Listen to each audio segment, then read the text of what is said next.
guys, welcome back to my channel. A little while ago I posted on Instagram that I would be doing a Q&A video and I asked you guys to ask me any questions you might have and that I would answer them in said video. But that was about 2 months ago, I think.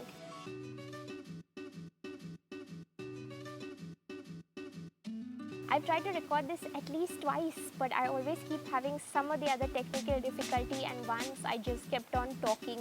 I was too long. It didn't make any sense to put up like a 25-minute video or whatever. I'm going to take a stab at it again now, and hopefully you will finally see this video and I will answer all of your questions. So let's get started.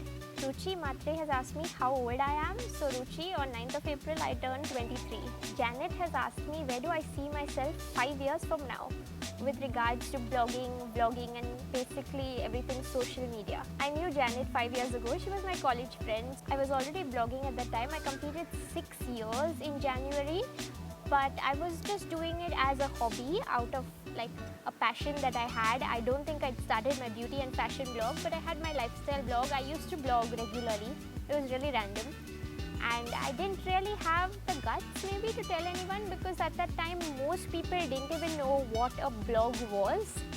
So it didn't make any sense to talk about it, or so I thought. A lot has changed in that time. I think blogging has become more mainstream. A lot more people have started blogging and now it has become more commercial. At that time I never dreamt that you could have earned money from it, but now I am.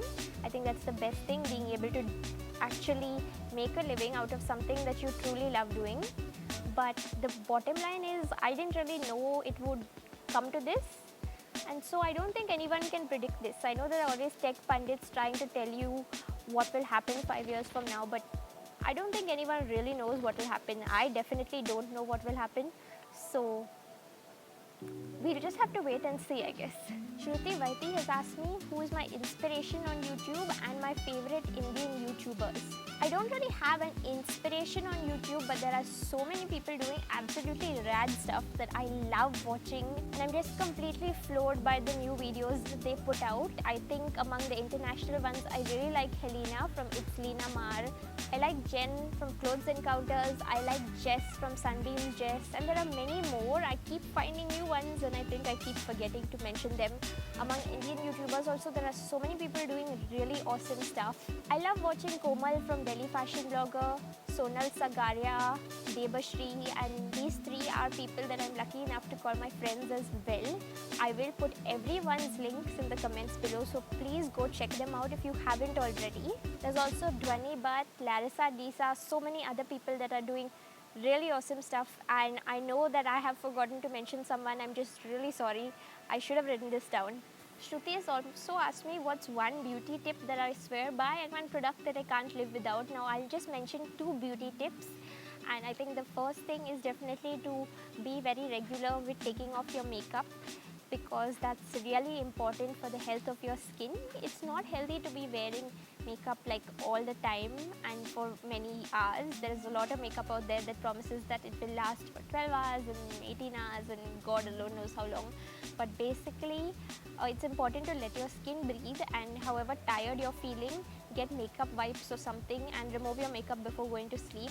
I have to be honest and say that I do break this commandment occasionally, but it's definitely something you should not do. Just remove your makeup every day. And the second thing, I think it's very important to moisturize, because I have very oily skin during most of the year. In winter it's like the best skin possible. It doesn't become oily and it's perfect. But in the hot, humid summer and the rest of the year, it's very oily. It's easy to think that oily skin just has enough of moisturization, and if you're putting more moisturizer, you're going to make it oily, but that is definitely not the case, because oiliness and hydration are 2 very different things, and sometimes when your skin is dehydrated, it can just go and produce more oil. So it's like a vicious cycle, and it's very important to moisturize your skin like at least once a day, not necessarily twice. In the winter you might have to do it twice, but just find a moisturizer that has good ingredients, that is suited to your skin type, and make sure that you are regular with it, because you will see a huge difference. I can't really think of one product that is an absolute must for me. It changes according to the season, according to my mood, according to whatever new product I might be liking. But I think 3 things that I really like to have are, I like to use concealer because it makes a really huge difference and it can like wake up your skin, it can cover blemishes and imperfections. I don't even need foundation, but if I have concealer, I'm good.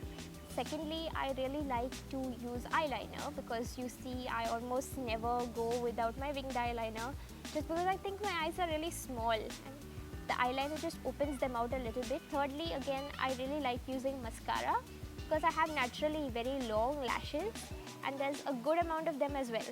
But individually they're not so thick or so voluminous, so they don't like show up that much, but when I just put on some mascara, they really show and I think they make a big difference to my makeup. I love using Maybelline's Colossal Mascara for that because I've tried higher end ones, but they don't do that much better than this. I mean, like, that is the best mascara that you can get and that's all that you need. Then of course, if you're talking about that, I need something for my lips as well. I prefer tinted balms nowadays to actual lipsticks. I mean, I love wearing lipsticks in the evening, but on a more regular basis, I think balms are comfortable to wear and they give your lips some color, especially the Revlon Just Bitten Kissable Balm Stain. I'm wearing my favorite now. I think it's called Smitten, but yeah, this is awesome. Debashri has asked me what's the best and worst part of being a blogger and a YouTuber. So definitely the best part is just being able to like make a living doing something that I absolutely love. And I think being responsible for everything that I put out, in the sense that I'm not working for someone else. So everything that I put out is something that I 100% personally like believe in. So that is a very rewarding thing. I don't have to answer to anybody and I can only work with people that like I respect. And I have the final say in things that I do. That's very empowering. When you're working for someone else, you often don't have those freedoms. So that's something that I love and I don't take it for granted at all. And one bad thing, according to me, is just that since I'm doing this all by myself, I don't have any help or any team or anything like that. It's sometimes really difficult to keep track of all of my social media and emails and stuff. Sometimes I just cannot get the chance to reply to everyone as much as I would try. Something passes me by and that's really difficult. In the earlier days of blogging, I definitely did not feel this overwhelmed, but as I think I've grown and all of that, it's become more and more difficult to keep track of everything and stay on top of everything. So that's one bad thing according to me. Sarika from the Style Compile has asked me what's one thing I'd never be caught dead wearing. I can't really say because there are some trends that I really dislike. But for example, 10 years ago, I thought animal print like was the tackiest thing ever and that I would never wear it, but now I have a pair of animal print loafers that I absolutely love. I still think it's tacky if done in like large amount. Like you can't have a full animal print dress, that would look really bad, but as accents it looks really good. But that's just an example of something that I hated before and now I like it. So even if I hate something today, I might like it down the line, so I'll never say that I will never be caught dead wearing it. But two trends that I absolutely dislike are bodycon dresses and bandage dresses. I think very few people can carry them off. You need to be really fit. But otherwise, I just personally don't like how they look and I would not like to wear them.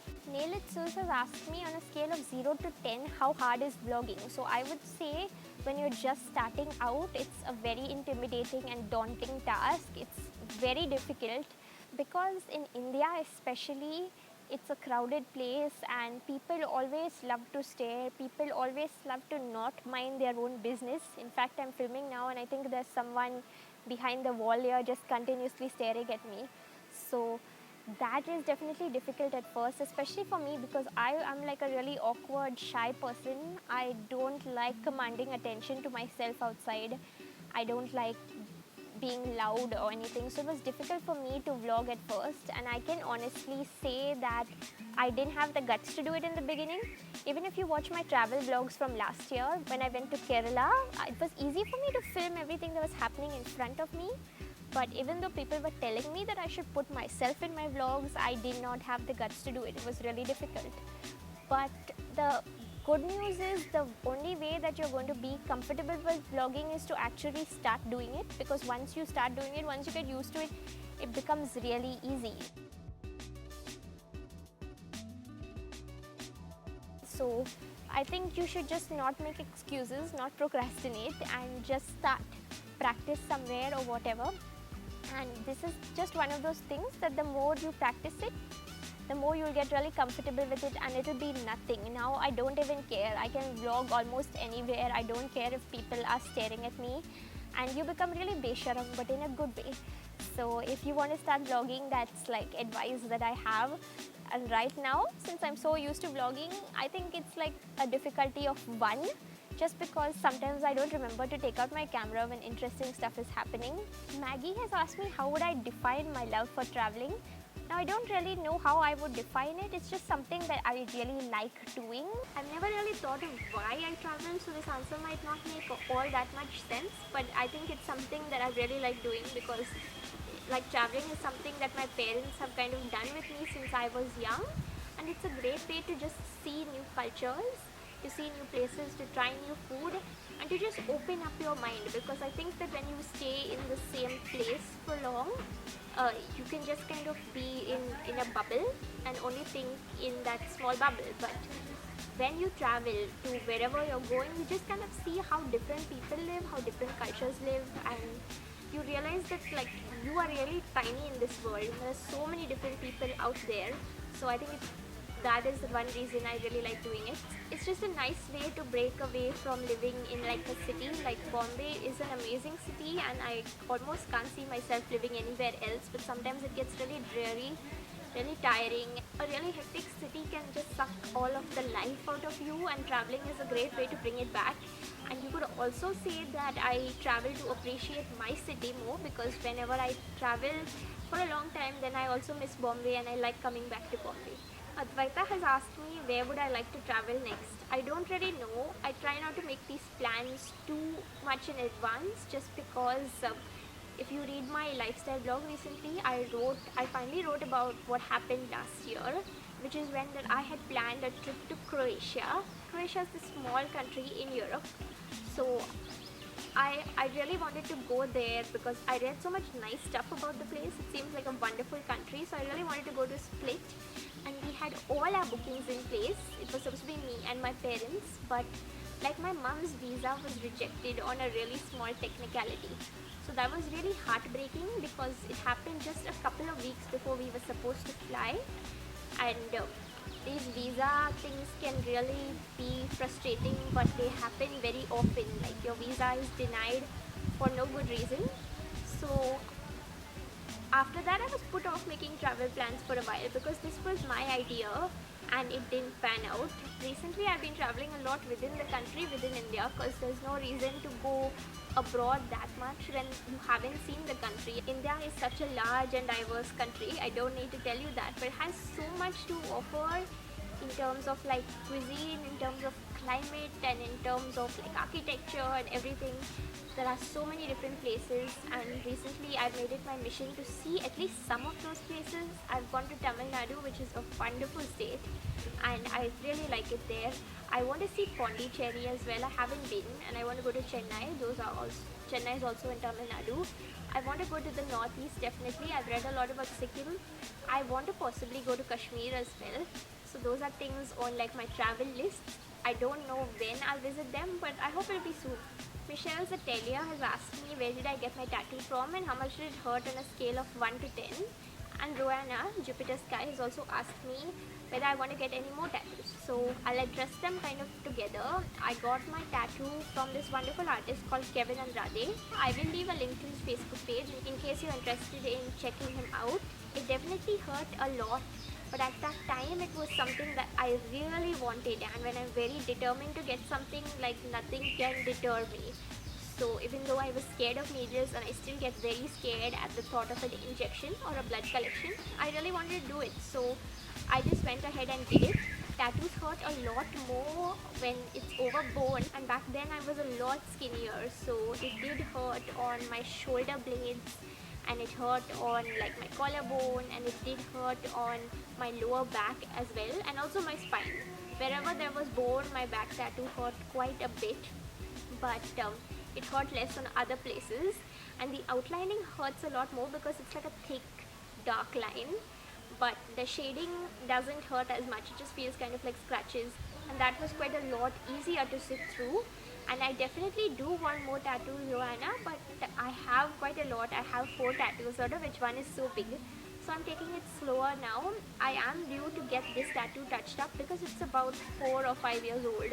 So probably later this year I will go back to the studio to get kind of the shading and everything redone.